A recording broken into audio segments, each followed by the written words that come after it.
ರಾಜಭವನಕ್ಕೆ ತೆರಳಿ ಅಧಿಕೃತವಾಗಿ ರಾಜೀನಾಮೆ ಪತ್ರ ಸಲ್ಲಿಸಿದ ಸಿದ್ದರಾಮಯ್ಯ. 3 ವರ್ಷದ ಆಡಳಿತ ಅಂತ್ಯ.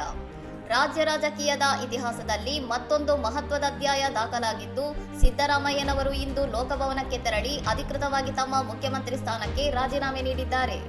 ತಮ್ಮ ಆಪ್ತರೊಂದಿಗೆ ರಾಜಭವನಕ್ಕೆ ಆಗಮಿಸಿದ ಸಿದ್ದರಾಮಯ್ಯನವರು ರಾಜ್ಯಪಾಲ ಥಾವರ್ ಚಂದ್ ಗೆಹ್ಲೋಟ್ ಅವರ ಅನುಪಸ್ಥಿತಿಯಲ್ಲಿ ರಾಜಭವನದ ವಿಶೇಷ ಕಾರ್ಯದರ್ಶಿ ಪ್ರಭುಶಂಕರ್ ಅವರಿಗೆ ತಮ್ಮ ರಾಜೀನಾಮೆ ಪತ್ರವನ್ನು ಹಸ್ತಾಂತರಿಸಿದ್ದಾರೆ.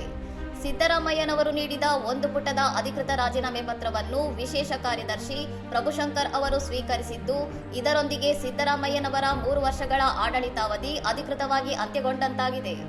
ರಾಜೀನಾಮೆ ಪತ್ರವನ್ನು ಸ್ವೀಕರಿಸಿದ ಬಳಿಕ ವಿಶೇಷ ಕಾರ್ಯದರ್ಶಿ ಪ್ರಭುಶಂಕರ್ ಅವರು ರಾಜೀನಾಮೆ ಪತ್ರ ಸ್ವೀಕಾರಕ್ಕೆ ಸಂಬಂಧಿಸಿದ ಮುಂದಿನ ಶಿಷ್ಟಾಚಾರದ ನಿಯಮಗಳ ಬಗ್ಗೆ ಸಿದ್ದರಾಮಯ್ಯನವರಿಗೆ ಮನವರಿಕೆ ಮಾಡಿಕೊಟ್ಟರು. ಪ್ರಸ್ತುತ ಮುಂಬೈ ಪ್ರವಾಸದಲ್ಲಿರುವ ರಾಜ್ಯಪಾಲ ಥಾವರ್ ಚಂದ್ ಗೆಹ್ಲೋಟ್ ಅವರು ನಾಳೆ ಸಂಜೆ ವೇಳೆಗೆ ಬೆಂಗಳೂರಿಗೆ ಹಿಂದಿರುಗಲಿದ್ದಾರೆ ಎಂದು ರಾಜಭವನದ ಮೂಲಗಳು ತಿಳಿಸಿವೆ. ರಾಜ್ಯಪಾಲರು ಬಂದ ಬಳಿಕ ರಾಜೀನಾಮೆಯ ಮುಂದಿನ ಪ್ರಕ್ರಿಯೆಗಳು ನಡೆಯಲಿದ್ದು, ಹೀಗಾಗಿ ಸಿದ್ದರಾಮಯ್ಯನವರು ನಾಳೆ ಮತ್ತೊಮ್ಮೆ ರಾಜಭವನಕ್ಕೆ ಬಂದು ರಾಜ್ಯಪಾಲರನ್ನು ಖುದ್ದಾಗಿ ಭೇಟಿಯಾಗಬೇಕೆಂದು ಕಾರ್ಯದರ್ಶಿಗಳು ತಿಳಿಸಿದ್ದಾರೆ. ಇನ್ನಷ್ಟು ಸುದ್ದಿಗಳಿಗಾಗಿ ನೋಡ್ತಾ ಇರಿ ಸೌರಂ ಟಿವಿ.